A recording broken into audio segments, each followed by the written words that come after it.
Bonsoir. Les premiers hommages en Essonne à Hervé Gourdel, le guide français exécuté par des terroristes en Algérie. Des hommages rendus sous forme de minutes de silence en mairie, à Étampes, aussi bien qu'à Dourdan ou Vigneux-sur-Seine, avec l'ensemble des services municipaux respectifs.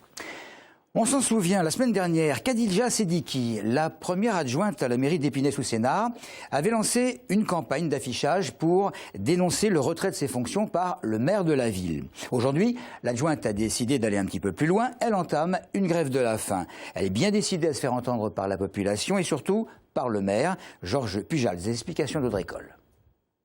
Elle avait annoncé un grand coup ce matin.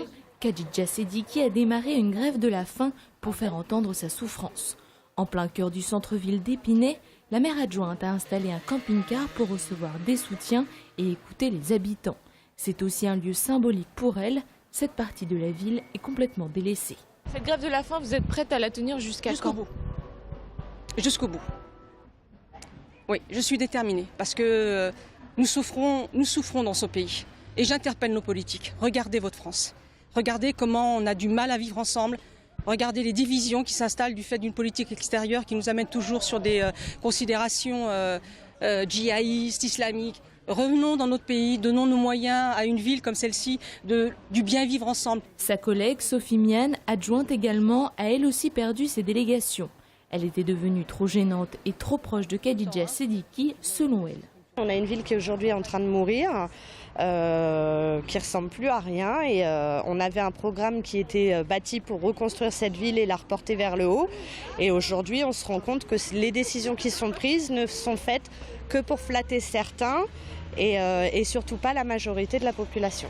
À la mairie, ils ont bien été prévenus que l'on faisait un reportage, ils ont bien été prévenus que les deux adjointes entamaient une grève de la faim, mais pour le moment, le maire ne nous a pas recontactés.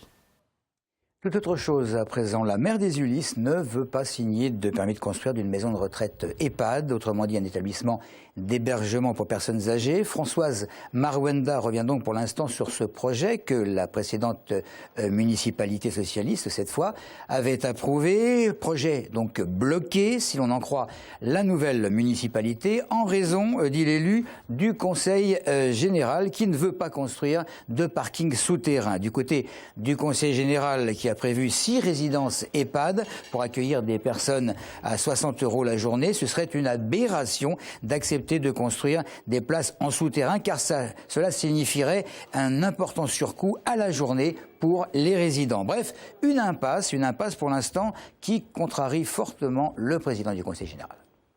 Si on fait ces parkings souterrains, c'est un surcoût qui va augmenter de 90 à 95 € par mois la facture pour les résidents. Nous, on a trouvé des solutions alternatives qui sont juridiquement acceptables, avec un parking semi-enterré avec une pergola pour que visuellement les voisins puissent pas être affectés, ou de louer des parkings souterrains dans des parkings avoisinants. Bref, on a des solutions. Quand on veut, on peut. Voilà. Et ce projet, il le mérite. On y tient. Le service public des maisons de retraite, la première au Verra-Morangis, la deuxième à Courcouronnes, vivement les Ulysses, et puis les autres qui sont en projet. Donc voilà, soyons raisonnables. Le redoublement, il va peut-être disparaître. Combien d'élèves se sont effondrés à la pensée qu'ils allaient, après les vacances, réintégrer la même classe? Combien de parents se sont sentis offensés que leurs enfants ne soient pas perçus à leur juste valeur? Le redoublement a toujours eu des sympathisants dans et hors corps enseignant, et puis des détracteurs. Apparemment, le ministère concerné pencherait du côté de ceux qui considèrent que redoubler, eh bien, ça fait plus de mal que de bien. Martine Guégan.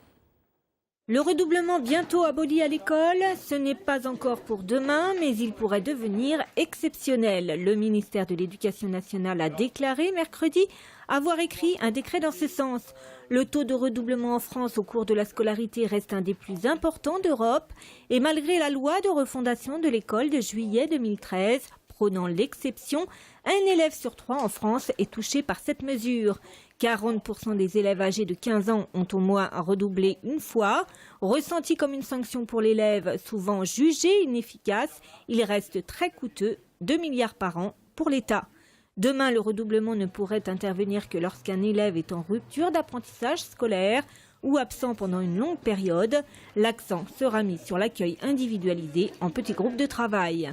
Le décret actuellement en cours d'examen au Conseil d'État pourrait être publié en novembre pour une application sur le terrain dès 2015.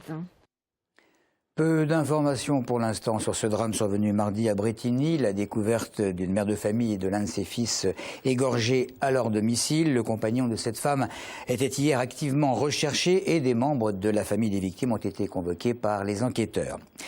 Une chef femme gendarme, c'est Dorothée Cloître qui a pris son commandement avant-hier à la tête de la compagnie périurbaine de Palaiseau, nous apprend Le Parisien. Elle est devenue responsable de 215 militaires dont les actions s'étendent sur quelques 36 communes. Et à propos de forces de l'ordre, sachez également que pour la première fois, 7 interpellations se sont déroulées à bord de rames du RER entre Corbeil et Milly-la-Forêt et non en gare. Des gendarmes avec des chiens renifleurs ont appréhendé des personnes détenant des stupéfiants, alors que conjointement, des agents de la SNCF ont verbalisé 36 voyageurs pour manque de billets de transport. C'est tout pour l'info. Merci de nous avoir suivis.